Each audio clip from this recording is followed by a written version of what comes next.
Welcome to Frog Talk, an Auction Frogs podcast series all about events and fundraising in a post-2020 world. For more information on Auction Frogs and the services we offer, visit auctionfrogs.org today. Hey, this is Corey, and today, let's talk about social media and how to be able to make this work with your fundraising. So you've already decided on your virtual event, your fundraising efforts, whatever it is that you're going to be doing. Now, it's how to be able to integrate social media, utilize those algorithms to your benefit, and how to make the whole marketing of social media a lot less scary with a few tips and tricks. Because I know a lot of people feel overwhelmed by social media or don't understand truly the power of social media, and it's beyond likes and shares and comments, so much more to it to be able to really use the full power of it for your fundraising and marketing goals for your nonprofit. I've got Julie and Kayla in the Auction Frog studio with me today. Hello, ladies. Hello. I like how you're just in unison there. It's so nice. It's like we're even on key and like everything. I know, harmonizing. It's great.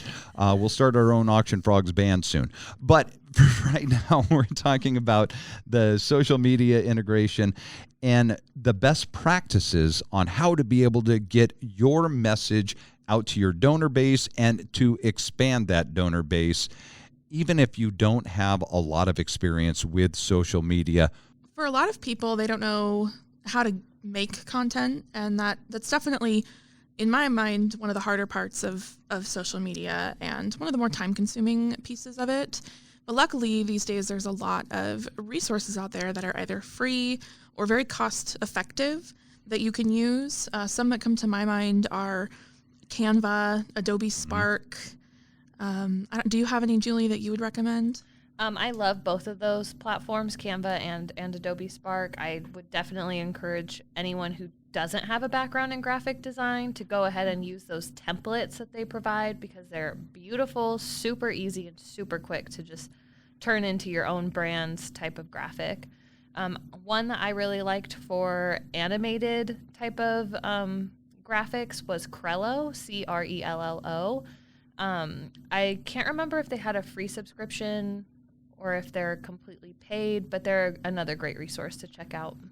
Yeah, there's a lot of those like that do anything from, like they actually size it directly for Instagram and Facebook, even down to the story where it's a weird kind of oblong size. Right. And they do videos, animations, and all kinds of things. So do your research, find those resources that is really going to help you create content that is going to look original. It can all be in the same brand family, if you will, and keep you from being spammy, which I know is something that affects your algorithm. The other thing that I really like to do is play on what's trending. I mean, you can look a quick Google search every day, or Twitter or Instagram or Facebook search, and you'll see what's trending. And there's lots of funny things that come from that that you can kind of twist and fit your organization into. There's crazy holidays out there, like, eat a donut day and have fun at work day, and, your favorite color is green day, and you can kind of make all of those fun and engaging to get a variety in your content and stay with what's on trend. And that whatever's trending is going to help your content get seen for free. You put that hashtag out there that everybody's using, and it's automatically going to help you get more reach because you're just kind of playing into what already is trending in that social media stratosphere. And I could definitely suggest some tools that could help you do some stuff like that. So if you go to trends.google.com, that's a great place to see who's Googling what and how often are they Googling it, where have the spikes in this past year been. You can compare it to other data and other keywords that you may want to use. And then going to the platforms themselves, like you said hashtags, do some hashtag research on Instagram. It will tell you how many posts are within that one hashtag, and always use the one with the most posts, because that's where the most people are going to surf for that content. Mm-hmm. This is a very random piece of advice that I learned the hard way, but if you're going to create your own hashtag, search it first to make sure it's not connected to anything weird. Yes. Yes. Great advice.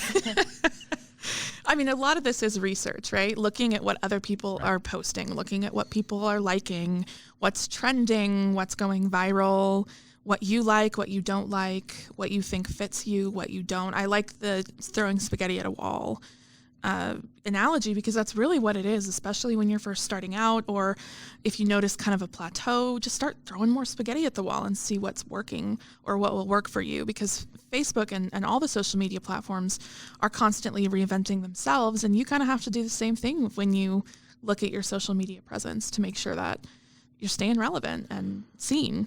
Well, and also there's that fine line between super serving your donor base that you've had for years, you've cultivated.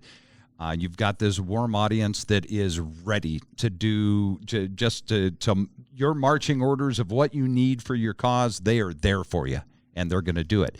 So there's that fine line of super serving that group and still being able to grow that group. So it's knowing who you have and who you want to have, and being able to market to both of those. And that's a tightrope to walk a lot of times between maybe a mature, older donor base that you've had, and then trying to market to a younger base as well, but not alienating your donor base you already have. What would be the advice in walking that tightrope?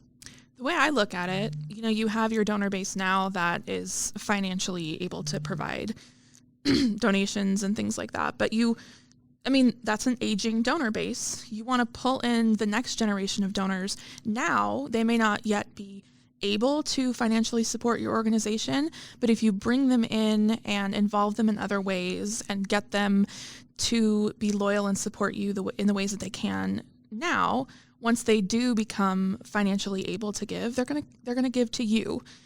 So I think it's about, balancing, and it's kind of a balancing act, the content and the way that you speak to your current donors, while also bringing in a new generation of donors and engaging them in different ways to prime them, I guess, get them ready for when they're ready. I mean, I know I engage, I'm a millennial. I engage personally with a lot of organizations. And right now, I don't have a ton of cash to spare to donate, but when I do, I can tell you right now who I'd give it to.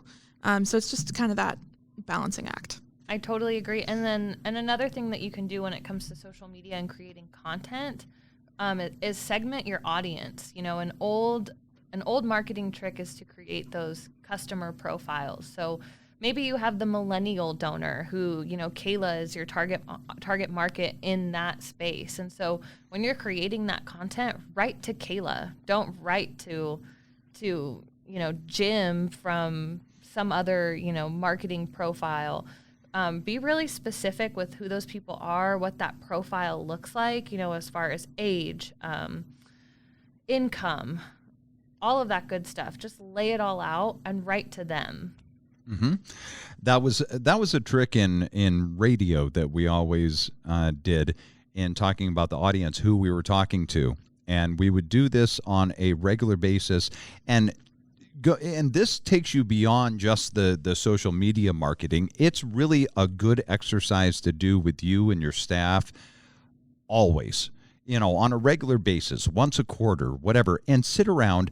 And if you were trying to make this portrait of the donor that you want to talk to, exactly what Julie was just saying, is, what's the age? Do they have 3 kids? They work full time and are a soccer mom, and whatever it is, go all the way down to what kind of magazines she likes or he likes, to, what do they do in their spare time?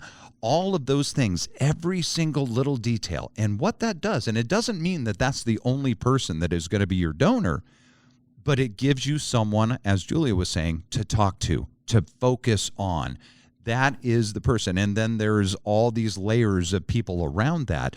But you want to just have a very, very firm idea on who it is that you are talking to with every message that you are sending out.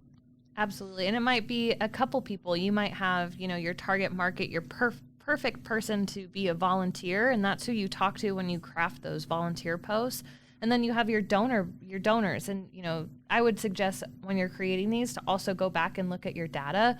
What parallels can you draw from the people who have already been engaged in your mission and your fundraising efforts, and then create a general profile based on what's already working for you.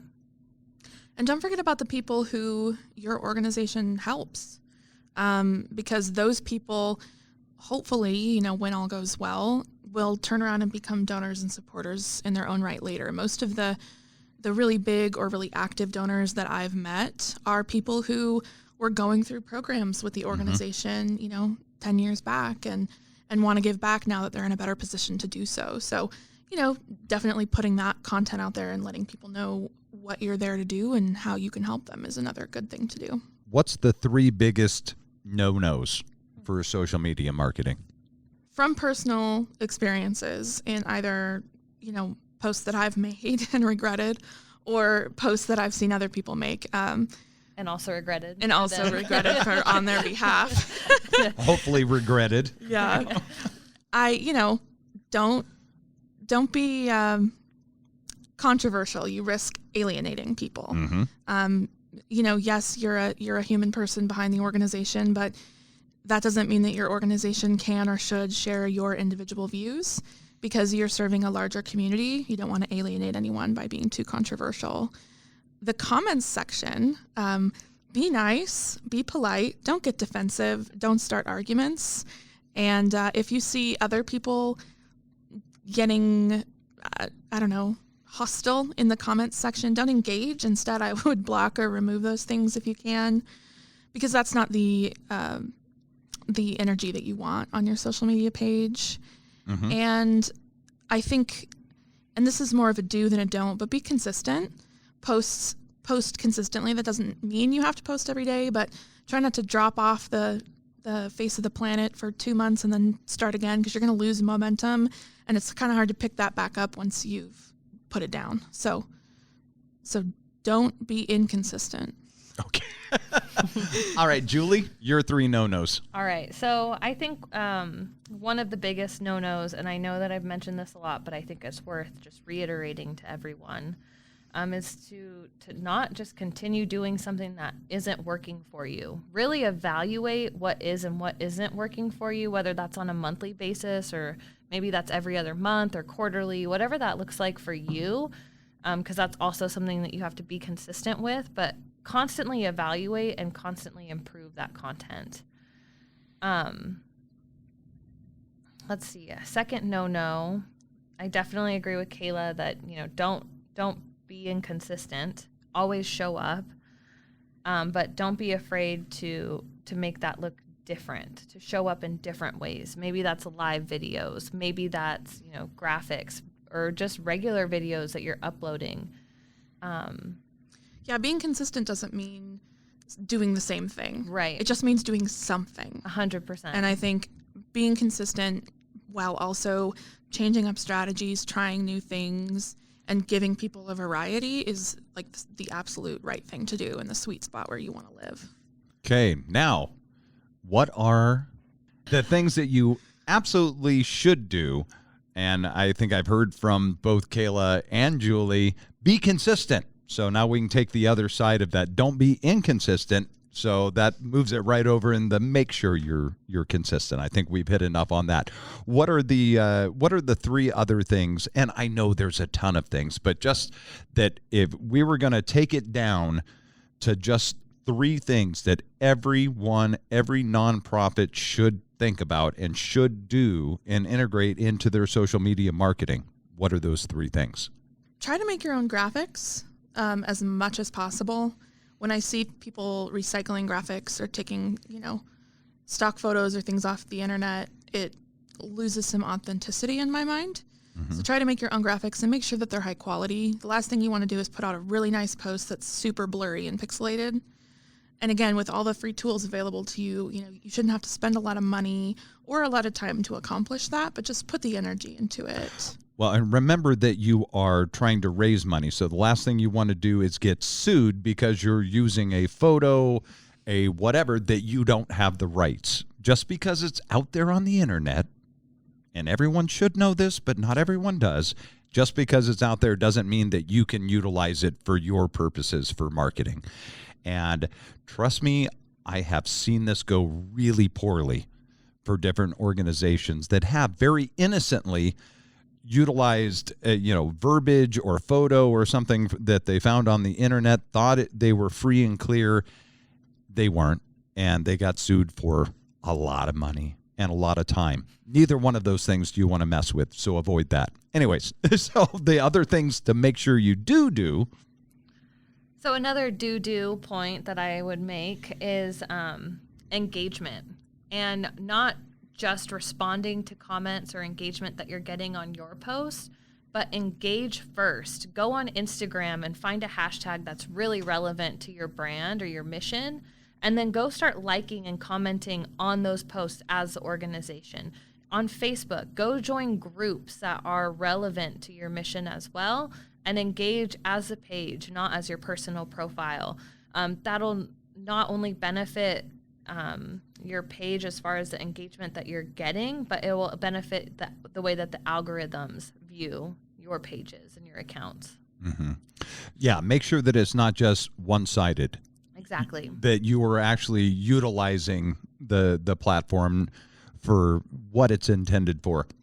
And that ties into one of my do's, which is do research, pay attention, watch for it. As even if you're not the one in charge of the marketing, still, just see what people are doing and see what's out there, because that's the best way to get inspired and get new ideas, in my opinion, is just to watch what other people are doing and let that kind of spark your imagination. Well, and I would think that whether it's big donors, sponsors would be huge. If it's a sponsor that gives money, gives in-kind time and volunteer hours, whatever it happens to be for your events, well, they're probably fairly philanthropic in their endeavors as a business. So go on there. If they have something, whether or not it's about your organization, like it, comment on it. Way to go. Best of luck, whatever it happens to be. And that sponsor is going to notice that you took the time to care about what else they were doing. And subconsciously, that brings your relationship with them even closer. Not that they're even consciously thinking about it, but it does. It gets you ingrained with them even farther in your relationship with them. And it shows them that you truly care about them and the fact that they care about you. And then don't ask for a donation in every single post. I mean, find your sweet spot, and that's what I say, test it out a little bit. Maybe that's 5 posts where you're telling stories, adding value, giving statistics about your cause, and then you do an ask, or, whatever that looks like, but be confident in testing that and seeing what works well, even if it doesn't seem like you're getting, a big jump of anything right off the start. Stick with it and be consistent, and don't be afraid to change your methods until you figure out what the algorithm likes from you, what people engage with. Well, and take algorithms aside. If you have not, when you're trying to grow your audience, whatever that audience is, whether it's a product, a nonprofit, whatever, if you haven't gotten them excited about your cause, and that's your narrative, that's your storytelling part, that's where you get them hooked and going, yes, that is a group I want to give my money, my time, my expertise to. Absolutely. So if you're constantly just asking for money without them being hooked, then you're leaving out all those people. It's like, well, okay, you want money. Great. Lots of people do. Right. Now, if I've read 4 or 5, posts over the course of time going, wow, look at what they did for this family, this individual, this research, this whatever it happens to be. Yeah. Then you go, oh, okay, they need funding. Well, I believe in this, so I'm going to do it. So they're just take the algorithms out of it. It's just good practices to get people hooked on your story, on who you are, get them excited and wanting to be a fan of your organization. That's when the money will follow, but the story comes first. Totally. And I encourage, whether you're a nonprofit marketing manager, maybe you're an executive director running this, But when you're creating that content, I really encourage you to think about what content you consume that hooks you, So is that a story? Is that, and I'm sure it is a story. Think about all the viral content that you read on Facebook or on social media, on Instagram. It's typically a story about something. There's no ask, and it's simply providing you value in some way or another. Mm-hmm. And a good way to put it on there too, and do that soft ask, is to say, maybe volunteer opportunities, maybe Absolutely. ways to be able to help with the cause, to get people in and wanting to get their toe in that water. Right. Before they take the big plunge into the deep end. And so that's that soft ask of, yes, we need help. You're not asking for money. Right. Per se. You're asking for support. The money, again, will follow. Right.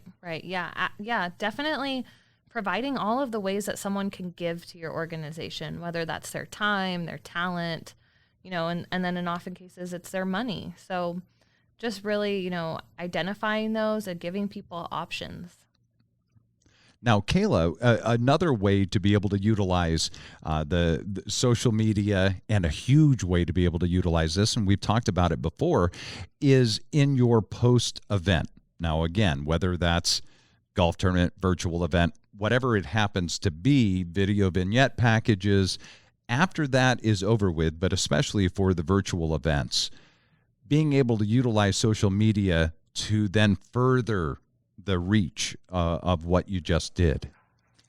Yeah, after a virtual event, I think the stress and energy of creating it, a lot of times afterwards, people kind of drop off the face of the earth until they have to do another fundraiser. Right. And maintaining that momentum that you built in your virtual event is really important. And with virtual events, it's really easy because that virtual event's on there and you have all of the live and pre-recorded content at your disposal to continue sharing. And so, keep posting it out, keep posting in thanks to your donors and sponsors, share with everybody what your fundraising total was.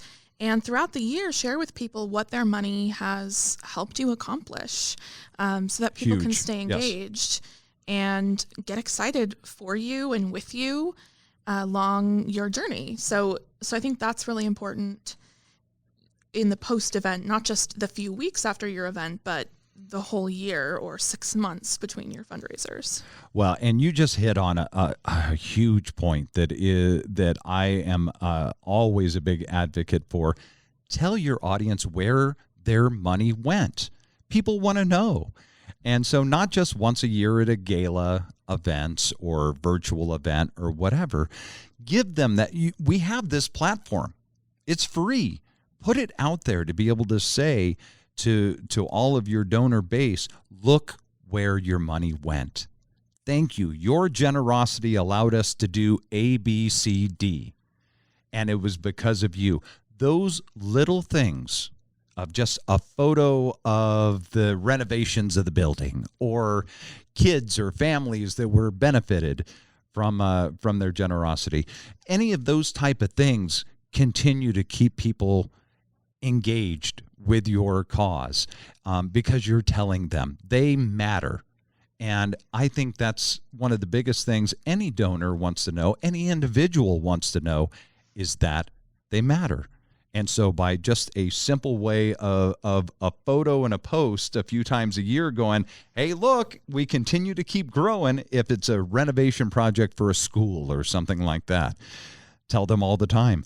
Put photos along the way, once a month. Hey, look, we've got that whole new addition. There's going to be 6 new classrooms and a computer lab and all this, and it's because of you. And we have this beautiful platform to be able to put those things out there for. And if you're a nonprofit that maybe for privacy reasons can't share photos of the people that you're working with, or it's not as easy for you to get pictures, there's a lot to be said for just a simple graphic with some statistics. Like we've, increased our program attendance by 10% because we were able to offer it in new locations. I mean, I know there's restrictions out there with certain organizations, but you can work around that pretty easily. So same thing applies, just kind of a little more creative. Well, or even a quick gosh, with the smartphones the way they are and the camera capabilities, just have someone hold your smartphone and just do a 30-second, 60-second, very personal video message of you. Or if you're a little camera shy, someone on your board, someone in your organization is going to be okay with it. And let them be able to face-to-face, eye-to-eye, virtually, be able to thank the donor base. Yeah, and Corey, I think that you brought up a great point. You know, we're at an age day now where people know that people are running Facebook pages. You know, you don't have to run your nonprofit as a business. You can use, language like be really personal, really genuine, and really raw. And that's what brings in the best results, especially when you're showing off proof of impact on the communities that you serve. So, yeah, to that point, I've also seen organizations that multiple people run their page, and they actually sign it.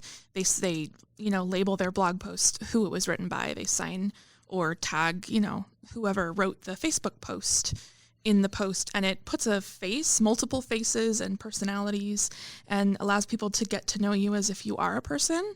The same way that like some businesses have a personality on Twitter, it becomes its own family and community, which I think is really cool. Right. And you don't want a narcissistic Facebook page that only talks about your cause or that nonprofit.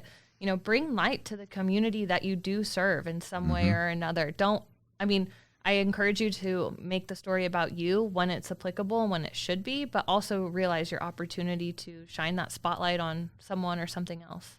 Well, and it's a great way to shine that spotlight on volunteers.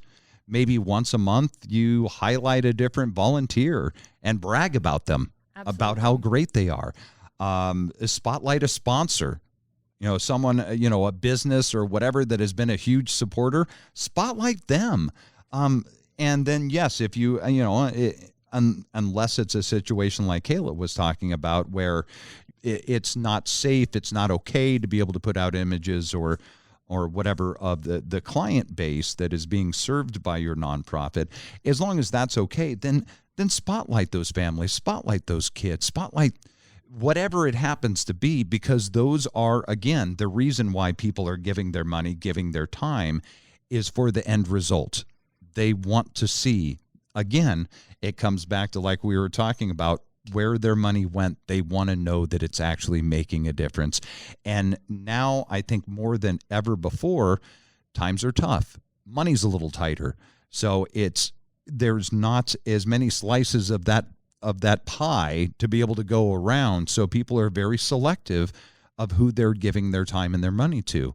So when they think about it, we want them to think about you.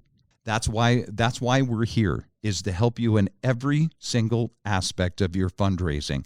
And there are so many different packages, to all the way to social media add-on packages, where we have experts like Julie to be able to help you, because you might be sitting here going, great, I have listened for the last 20 minutes and I am still scared to death about the whole process. It's okay.